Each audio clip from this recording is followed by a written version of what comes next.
Hello, Master Tax here and welcome back to my channel. Today I'm going to stay on the same subject as I did last week, and that is the new Chinese heavy tanks. And today I'm going to show you a battle from the Tier 8, the BZ-166. If you enjoy what you see, please don't forget to subscribe to my channel. So before we get into the action, I'll show you my crew and equipment that I've currently got on this tank.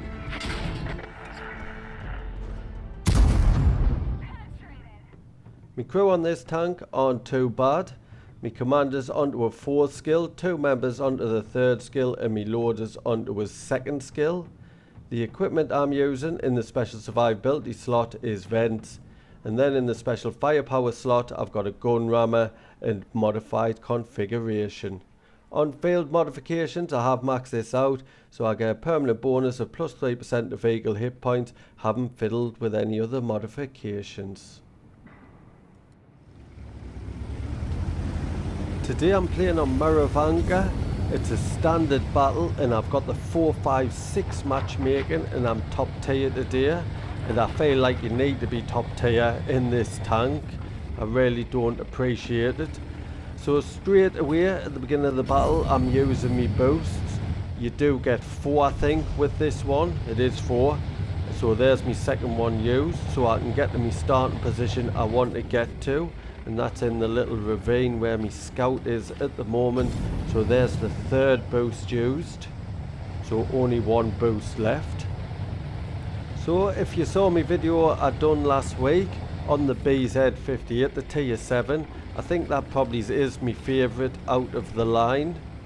And as I was saying, I don't appreciate these jet boosts, these rocket boosts. I think they're a load of rubbish really. You use all of them to get to your starting position and then you've just got rubbish mobility for the rest of the battle, and it's pretty much the same on all the tanks. You get a top speed going forward of 30 kilometers an hour, although I've got a reverse speed of 13 kilometers an hour, but the boost does get you up to about 45 kilometers an hour, but once they're gone it's really poor mobility. So I've getting 2 shots into the KV-1S and 1 into the M2Y, and my armour is holding up really good. That is a good factor about this tank, the armour, although that Tiger P's firing gold and he did manage to penetrate. So this tank in a nutshell, basically you've got rubbish view range, rubbish mobility, decent armour. Your armour is quite good. The gun is actually quite good, but your gun handling is garbage. So not a great deal going for you unless you're top tier like I am today. So there's a nice shot into that M2Y. I'm not doing too bad on the damage at the moment, but it does look like there's a projectile coming across. Will I be able to sneak shot into him, or should I just go for the heavies? I'd like to get that projectile from behind us. So all I need, one of them flanking behind us.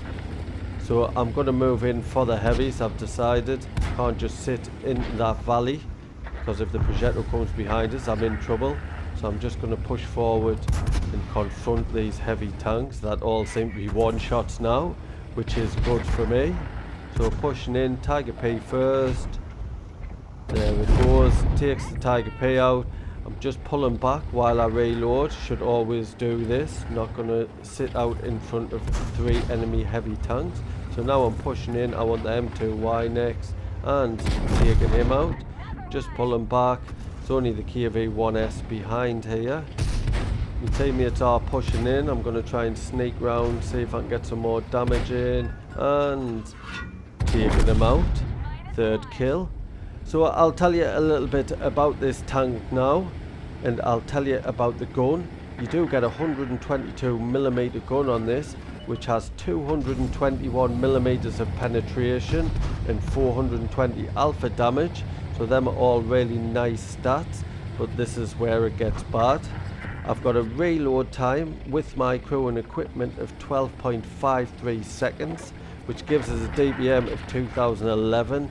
Which isn't very good to say the least. Then I've got an aim time of 2.74 seconds, which is tragic, and a dispersion of 0.4, which is also tragic. But you do get 10 degrees of gun depression, which isn't all too bad. So as you can see, all the enemy tanks are pretty much on the other side of the map, and it takes ages to get there. I've used my final boost, but I am still struggling to get there. So as I just trundle along sightseeing, I'll tell you about the armor you get on this tank, and it's not too bad to say the least. On the hull, you get 140mm on the front of the hull, which is quite decent, 100 on the side, 50 on the rear, really good for side scraping. And then your turret armor, this is where it gets good. You do have cupolas, but they are quite small, so you get 300mm of armor on the front of your turret, which is excellent, and then 110 on the side, 70 on the rear. So the armor is probably the best feature of this tank.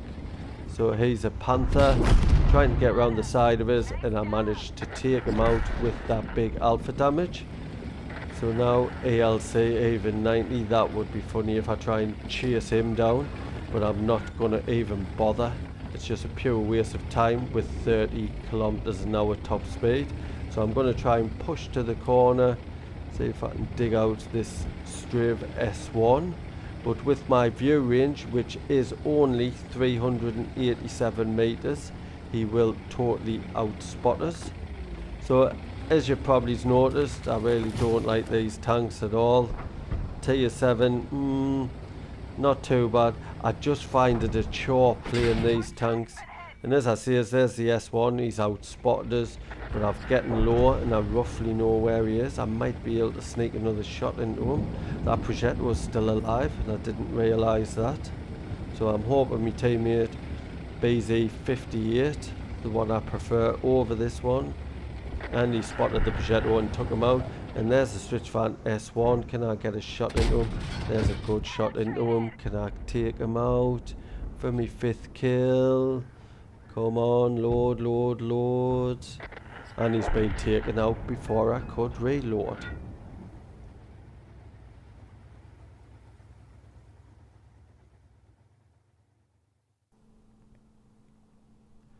Let's have a quick look at the stats. It was a class 2 badge, but there is a lot of people playing these tanks at the moment. Also got the high caliber for me 3,423 damage with 559 assist. Top of the tree for XP with a base XP of 1227. Top for damage by 1300. I made 117,000 credits, that's due to personal mission payout and personal reserve bonus, plus 5,523 XP, that's due to personal reserve bonus and an award for the first victory each day, which was at ×2. I'd like to thank you for watching today's battle. I hope you enjoyed it and found the information useful. If you did, please don't forget to like and comment.